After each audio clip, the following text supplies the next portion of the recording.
Hello, আমি Prithika. Welcome to my new mini blog. আমি রং তুলি নিয়ে কী করছি সেটাই নিশ্চয়ই তোমরা ভাবছো, তাই না?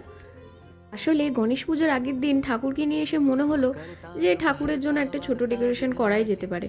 তাই রাতের বেলা সব কিছু নিয়ে বসে পড়েছিলাম ডেকোরেশন করার জন্য।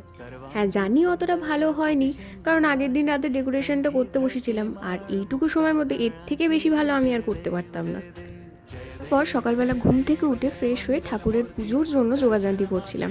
দেখছো সব কিছু কি সুন্দর জোগাড় করে ফেলেছি। তারপর পুরোহিত মশাই এসে ঘট স্থাপন করলো আর পুজো করা শুরু করলো। দেখছো আমাদের গনুটা কি সুন্দর লাগছে না? পুজোর শেষে আরতি হলো, তারপর ধুনুচি দেখানো হলো, তারপর যজ্ঞ শুরু হয়েছিল। প্রত্যেক বছরই গণেশ পুজোতে আমাদের বাড়িতে যজ্ঞ হয়। ভিডিওটা যদি ভালো লেগে থাকে তাহলে অবশ্যই লাইক, কমেন্ট আর শেয়ার করে দিও, আর চ্যানেলটা সাবস্ক্রাইব করে দিও।